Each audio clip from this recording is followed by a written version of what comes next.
Welcome to another episode of the Retirepreneur Podcast. I'm your host with this week's executive summary for busy entrepreneurs building their second act business. Today's episode is designed for maximum impact in minimum time. Absolutely.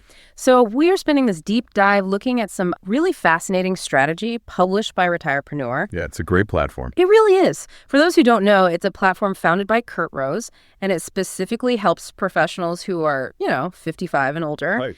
And it helps them turn decades of expertise into consulting, coaching, or even course businesses. And the really key part there is doing all of this without risking your retirement security. Exactly. Which is, it's such a critical subject right now. It totally is. And, there is this really surprising statistic from the Harvard Business Review that I think sets the perfect stage for our whole discussion today. Oh, yeah. The census data one. Yes. Yeah. So they analyzed U.S. Census Bureau data covering millions of company founders. Yeah. Literally millions. And the data revealed that a 50-year-old founder is actually 1.8 times more likely to build a highly successful firm than a 30-year-old founder. That is just, that's wild to think about. It really challenges the whole narrative, doesn't it? It completely does because, the prevailing media narrative always glorifies the 20-something tech founder in a garage. Right, the guy in the hoodie. Exactly. Right. But the reality is that experience is actually the ultimate asset. It is. But there's a catch here. Experience alone doesn't actually sign clients. Right. Preparation is what actually closes deals. I am so glad you brought up that statistic because it just completely validates the 55-plus demographic. It gives them the data to back up their worth. Yes, because that experience translates to, pattern recognition, an established network, and frankly, a level of emotional regulation that just takes decades to build. Absolutely. You can't fake that. You really can't.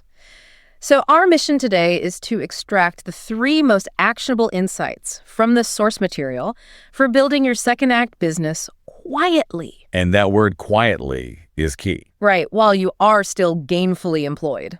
We are getting into the exact mechanics you need to have in place before you ever even think about handing in your notice. Yeah, don't quit your day job just yet. No, definitely not.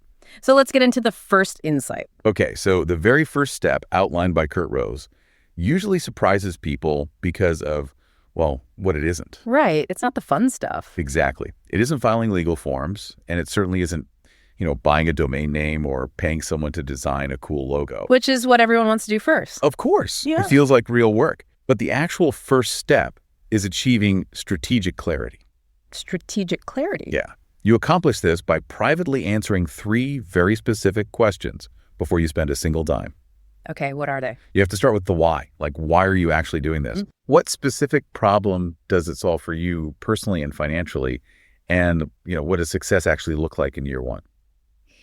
Taking the time to answer the why feels like a step that a lot of high achievers just skip. Oh, constantly. Because they're so eager to get to the action, right?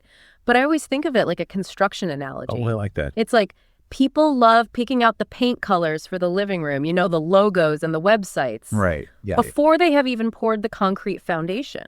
That is the perfect way to look at it. Because if your why is that you want ultimate schedule flexibility to, say, spend time with your grandchildren, yeah, you are going to build a very different business than someone whose why is maximizing their income to catch up on retirement savings. Oh, completely different business model. Exactly. That is the exact reason it comes first. If you don't define the goal, you will accidentally rebuild the exact corporate cage you are trying to escape. That happens so often. It really does. Yeah. So once you have that locked in, you move to the what. Okay. What specific expertise are you monetizing? And this is another place where highly successful professionals just get stuck. Really? Why is that? Because they look at their resume and they think their expertise is their current job title. Oh, they say, I'm a vice president of operations. Exactly. But your title is not your expertise.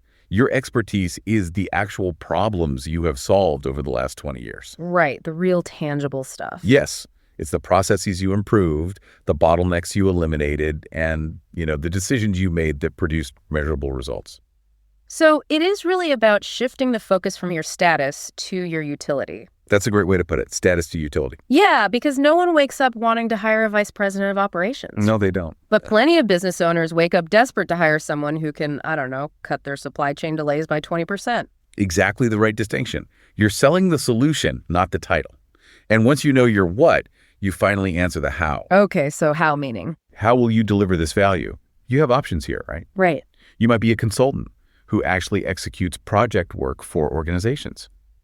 Or you might be a coach who works one-on-one with executives over time. Or an educator. Right, exactly. You might be an educator who packages all that knowledge into a cohort-based course. You know, it's funny. When people try to figure all of this out, the traditional advice you always hear is to sit down and write a business plan. Yes. The dreaded business plan. Right. But the source material from Retirepreneurs strongly advises against that. Very strongly. Which is counterintuitive to a lot of people. If someone is starting a serious consulting firm, why shouldn't they sit down and write a comprehensive, 50-page business plan? Because a traditional business plan is essentially an epic novel written for lenders and investors. An epic novel, yeah. It is. It's filled with 5-year financial projections, massive market analyses, and complex organizational charts. Stuff you just don't need yet. Exactly. If you are starting a solo service business, literally none of that applies to you. You aren't asking a bank for a $2 million loan to go buy factory equipment. Right. What the source material recommends instead is a business model canvas. Okay, a business model canvas. Yeah. Think of it less like a novel and more like a tight, compelling movie pitch. It is a practical, single-page framework. A movie pitch is a really great way to think about it. It forces you to get the story straight immediately. It does. You have to define who you serve, what value you provide, and how you make money, all on one piece of paper. And it gives you incredible agility. Because it's just one page. Exactly. Because if you realize, say, a certain target audience just isn't a good fit, you just adjust one box on a single page instead of rewriting 20 pages of a formal plan. Which takes forever. And the best part is you are making these decisions while you still have a salary coming in. That is the beauty of this approach. You are making strategic choices from a place of total stability rather than financial desperation. Which leads to much better decisions, honestly. Definitely. Okay, so you have this brilliant one-page strategy dialed in. Yep. You know your why, your what, and your how. But a piece of paper doesn't protect your personal assets. Sure doesn't. And it definitely can't process a client's payment. So how do we take this from a mental exercise to an actual legal reality? Well, that requires moving to the next phase, which the material calls the one afternoon infrastructure. One afternoon. I love the sound of that. It's very approachable. Setting up the legal and financial foundation for a solo business shouldn't take months. It should literally take one highly focused afternoon. Wow. And this step is what immediately separates a true professional from someone who just tells people they are consulting while they're secretly looking for another full-time job. Oh, we all know people who do that. Right. Let's walk through that afternoon checklist. I know the first item is forming a single-member LLC, but let me play devil's advocate here. For a solo consultant who might only take on like 2 or 3 clients a year, why is an LLC really necessary right out of the gate? It's a fair question. Why not just operate as a sole proprietor or jump straight to an S corp? Well, it comes down to a really careful balance of protection and simplicity. Okay. An LLC, or limited liability company, creates a literal legal barrier between your business activities and your personal assets. So like your house and your retirement accounts. Exactly. Because if a project goes sideways, and it happens, and a client decides to take legal action, that separation is absolutely crucial. Yeah, that makes sense. But what about the S corp? As for why you don't start with an S corp is purely about keeping your administrative burden low. Okay. S corp require you to run formal payroll and handle much more complex tax filings. When you are just starting and revenue is unpredictable, a single member LLC gives you the legal protection without all those heavy administrative costs. That is really smart. Yeah, and you can always consult your CPA and elect S corp tax status later on when your revenue actually justifies it. And forming an LLC while you are still employed is generally perfectly fine, correct? Usually, yes. The material notes this is just legal infrastructure, not active competition. Right, though anyone listening should obviously review their specific employment contract. No, absolutely. Always check for any non-compete clauses. Right. But yes, establishing the entity is just putting the container in place. Now, the moment you have that LLC approved, the very next step on that afternoon checklist is opening a dedicated business checking account. Okay. And you have to do this before you see a single dollar of revenue. I feel like I see new business owners mess this up all the time. All the time. They use their personal checking account to buy a website domain, and then they just deposit their first client check right into that same personal account. Which is a massive mistake for two big reasons. What's the first? First, mixing funds can lead to a legal concept called piercing the corporate veil. Piercing the corporate veil. That sounds serious. It is. If you treat your business account like your personal wallet, a judge might decide your LLC is essentially a sham. Oh, wow. Yeah, and that completely wipes out the liability protection we just talked about. Your house is suddenly back on the line. Yikes. Okay, and the second reason? Second, it creates an absolute bookkeeping nightmare come tax season. Oh, I can only imagine. Trying to separate groceries from software subscriptions. Exactly, it's a mess. Speaking of bookkeeping, the third item on the infrastructure checklist addresses exactly that. The material suggests setting up an account with Wave. Yes. But why Wave instead of, the industry giant QuickBooks? So QuickBooks is incredibly powerful, no doubt about it.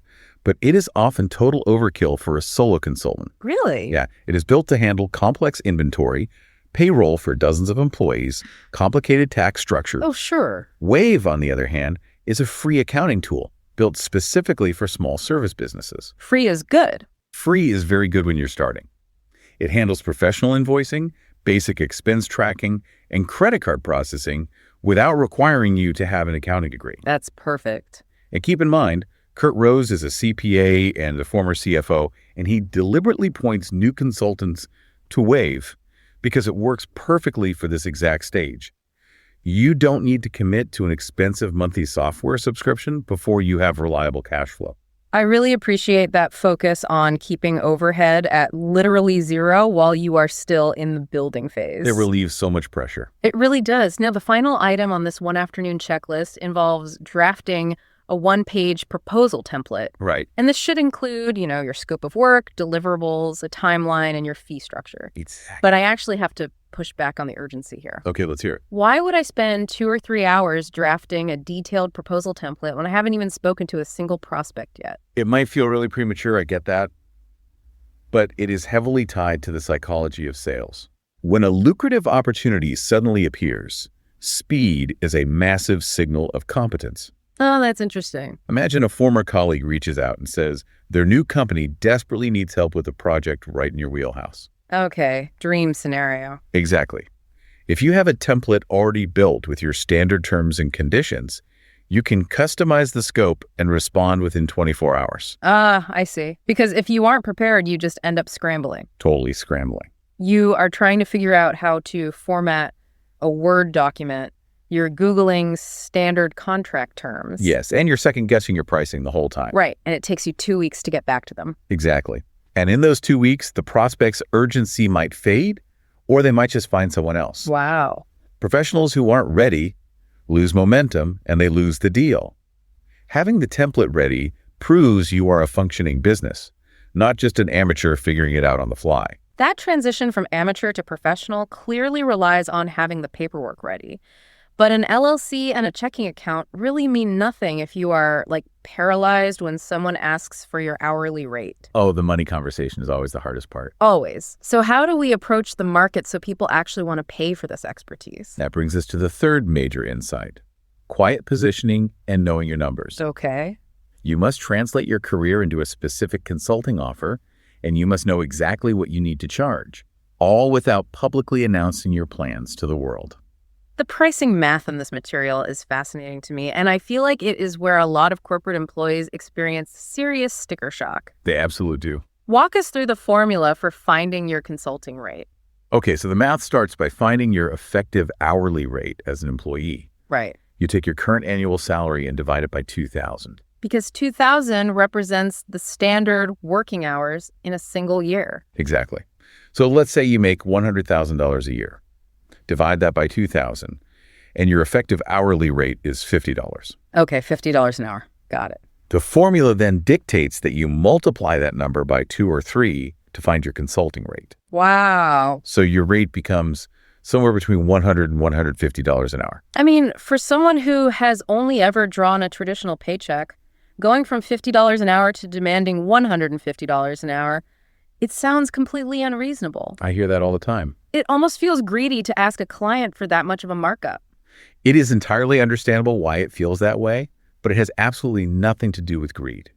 It is simple business economics. Okay, break that down for me. When you are a W-2 employee, your company pays for a massive amount of hidden costs that you never actually see. Right. That multiplier accounts for the reality of running a business. First, it replaces your corporate benefits, like health insurance premiums, paid time off, and retirement matches. Which add up fast. Extremely fast.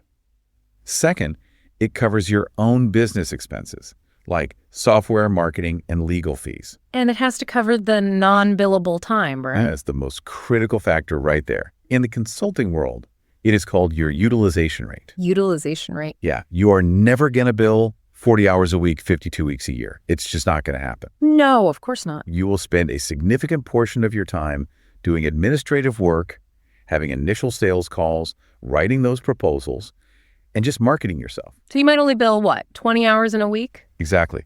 You might only bill 20 hours. So your hourly rate has to be high enough that those 20 billable hours sustain your entire business and cover the 20 non-billable hours. You know, when you lay out the economics like that, it completely reframes the pricing. It really does. You aren't just replacing your take-home pay. You are replacing the entire corporate support system that used to surround you. Precisely. And to make sure this math aligns with your actual reality, you have to define what the material calls your monthly number. What's the monthly number? This requires looking at your personal finances and finding the exact gap between your expected retirement income and your actual living expenses. Oh, I see. If you realize you need $4,000 a month to bridge that gap, you could just work backward from your new $150 hourly rate. Right. Suddenly, you know you only need about 27 billable hours a month to hit your goal. Just 27 hours a month. Yep.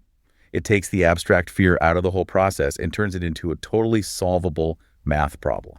That clarity is just so powerful. So, okay, you have the math figured out. You know what you need to charge. Right. How do you quietly position your expertise so clients are actually eager to pay that rate? Especially since you are still employed and you can't just broadcast your new business to everyone. Well, you start by gathering indisputable evidence of your value. Okay. The process requires you to document your 5 biggest career wins, and you must attach specific dollar amounts or percentages to them. Give me a comparison of what a weak win looks like versus a strong win. Okay, so a weak win looks like a standard resume bullet point. It says something really vague like, led a major cost reduction initiative across the operations department. Which is what everyone puts on their resume. Exactly. It sounds nice, but it lacks impact. A strong win, on the other hand, says, reduced annual operating costs by $2.3 million over 18 months by restructuring vendor contracts across 3 global divisions. Wow. The difference is night and day. Isn't it? The second version sounds like a premium consultant I want to hire immediately because the return on investment is just obvious. Right. The first version just sounds like someone doing their everyday job. Exactly. Specificity is the ultimate currency in consulting. Once you have those highly specific wins documented, you use them to update your public profile. Okay. And for most professionals, this means LinkedIn. But you have to execute this really carefully. Right, because we are still in the quiet preparation phase. Right. I mean, if I am the director of marketing at a firm, I can't have my boss log onto LinkedIn on a Tuesday and see that my headline suddenly says, freelance marketing consultant available for hire. Definitely not. That is a very quick way to get called into HR. Exactly. You never change your headline to indicate you are looking for consulting gigs. So what do you do instead? What you do is subtly update your About section and your Featured section to highlight those specific problem-solving wins we just discussed. Oh, I like that. Yeah, you frame your entire profile around the specific value you provide to an industry, not just the corporate titles you held. So you are essentially transitioning your public persona from an employee seeking a job to an industry practitioner who just solves complex problems. Yeah. And no one needs to know you have an LLC and a Wave accounting account set up in the background. Exactly. It's totally quiet. But when you eventually start having those quiet conversations with potential clients and they look you up, your profile serves as proof of your authority. That is the core philosophy. You are building the entire machine while the safety net of your salary is still right there. That makes perfect sense. Let's talk about the timeline for getting all of this done. Because the material provides a schedule that makes this feel incredibly manageable. It really does. It proves you don't need to work 80 hours a week on top of your day job to get this business ready to launch. No, not at all. The entire preparation window is designed to take just 8 to 10 focused hours, spread casually over 6 to 8 weeks. That is nothing. Right.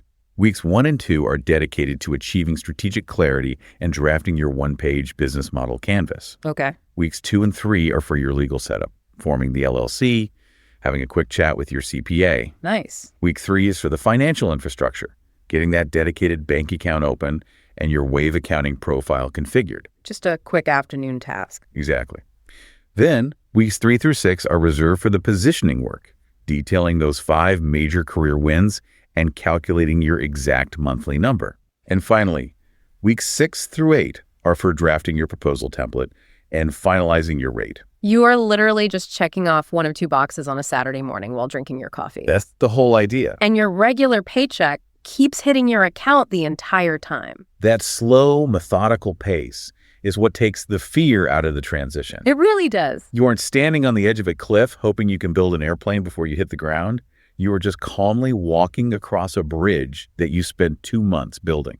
I think the most compelling aspect of this entire framework is the internal shift it creates. Oh, definitely. When you know exactly what you offer, exactly what it costs, and you have the professional infrastructure ready to go, your posture just changes. Yes, you stand taller. You stop asking people for a chance, and you start offering them a premium solution. That confidence is highly visible to potential clients.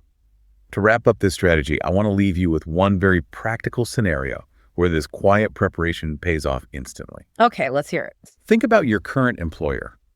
We focused heavily on quiet positioning, but eventually you will make the transition. Right. In the corporate world, restructurings, early retirement packages, or just general departures often include an informal offer from leadership to stay connected. Oh, absolutely. Your boss or a VP might say something casual like, "Let's keep in touch. Maybe we can bring you back on a contract basis for some specific project." I have seen that happen countless times. And the employee usually just smiles, says, "Sure, sounds great," and walks out the door. And then a month later, they realize they have absolutely no idea how to follow up or what to charge, and the opportunity simply vanishes.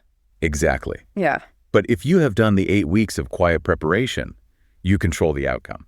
Because you're ready. When they make that casual offer, you don't just agree and walk away. You say, "I would love that. Let me review the gaps my departure is creating, and I will send over a proposal." Oh, that is so strong. And then within 24 hours, you send them a branded document from your LLC featuring a clear scope of work and a defined fee structure. Wow. You can turn a polite "let's keep in touch" into a signed, lucrative consulting agreement before you have even cleared out your desk. That is brilliant. Your current employer is usually your best first client because they already trust your work and they know the exact institutional knowledge you are taking with you. Exactly. Being ready to capitalize on that dynamic is just the ultimate reward for doing the quiet work beforehand. It perfectly proves the central thesis of the research. Yeah. Your decades of experience are the asset, but doing the preparation is what actually closes the deal. That's your executive briefing for this week. If you found value in these insights, share this episode with fellow retirepreneurs and subscribe to the Retirepreneur newsletter at retirepreneur.com. Follow us for weekly strategic insights, and remember, your most successful chapter is just beginning. Until next week, keep building.